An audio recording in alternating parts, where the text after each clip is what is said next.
Hey guys, what's up? Tamara here. Today I'm going to be reviewing Golden Sun by Pierce Brown. This is the second book in the Red Rising trilogy, and this is a young adult science fiction dystopia title. I listened to this on audio, same as I did Red Rising, and I really enjoyed it. As I just mentioned, this is tagged as young adult. I'm on the line with this.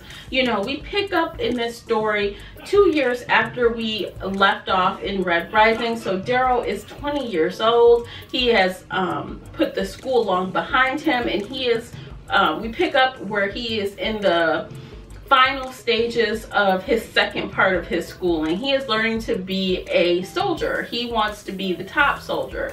So we're in the real world now. While he's still learning and training and doing these exercises, I mean, these exercises are killing real people, lots of people, you know. So this whole book is it's really him growing even more than before. He realizes that while he wants to take down the society from the inside, he also has his own agenda. He's starting to question authority. He's questioning what he's doing, why he's doing it, the motives.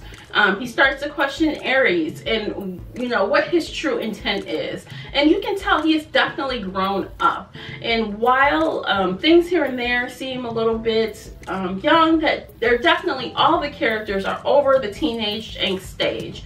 I mean, all of them. All of the characters have grown up. They are young adults and they are dealing with adult themes. And while there is no sex in this book, there is a lot of killing. There's a lot of heavy themes. There's a lot of serious things going on in the book. And for that matter, it's definitely geared toward older teens.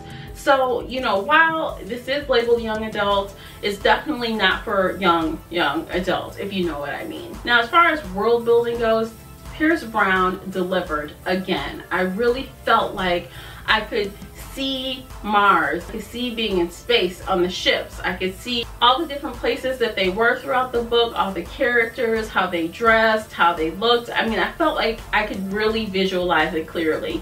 There was no confusion. I knew what was going on at all times, where we were, what the circumstance was. I mean, the amount of detail was spot on. It wasn't too much, it wasn't too little, and again, it really felt like an older read, and I always appreciate that in young adult, being that I don't like to read baby young adult, as I like to call it, but you know, it just flowed. The plot was good, the world building was on par, the pacing in which the story unfolded was great. I didn't get bored at all. I just wanted to keep finding out what was going to happen next.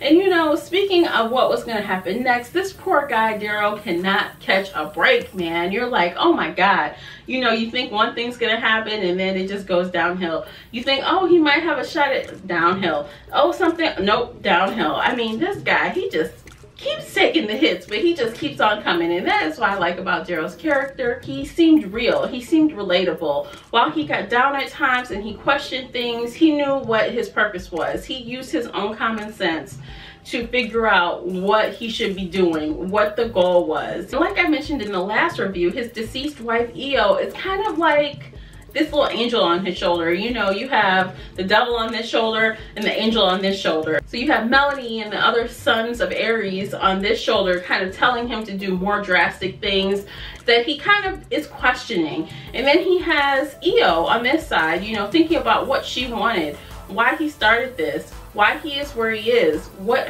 you know, what world does she want, and how those two ideas clash.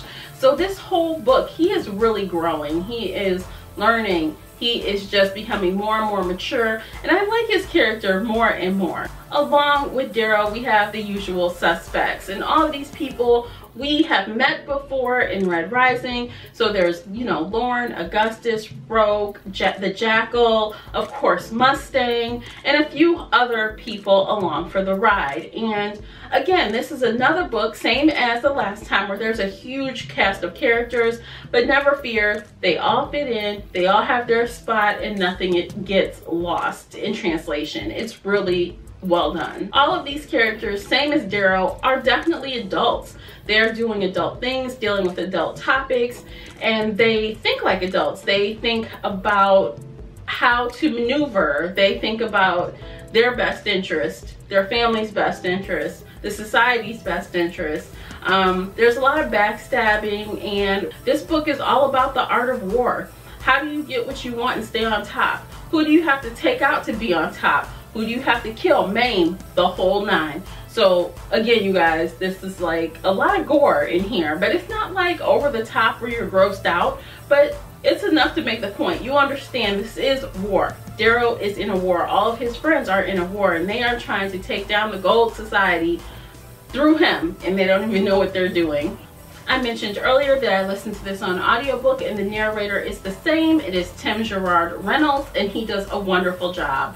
Again, he has that slight accent where it kind of sounds like it's Scottish or Irish or something like that. I know I might have my accents confused, but it really just changed the dynamic of the book. You know, with some audiobook narrators, they can't really flex their voice and change their tone or pace of speech or all these different things. Tim Reynolds does an excellent job with all of the different characters, all of the different intonations, the changes in the voice, the changes of the way everyone is speaking. It is very clear what's going on when, and he just did a fabulous job, same as he did in the first book. So I will definitely listen to more audiobooks with his name attached to it, and I definitely am hoping he'll be around for the final book in this trilogy. About the ending, you guys, I just want to mention this real quick. I almost was not going to mention it because I didn't want to spoil anything, and I won't spoil anything, because this is the kind of book where you really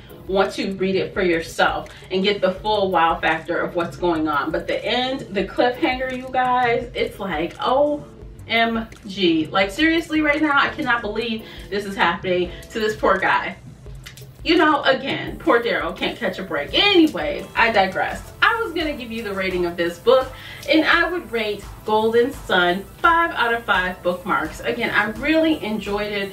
I really like the characters. I like the writing style. I didn't have any complaints about this book. It was perfect.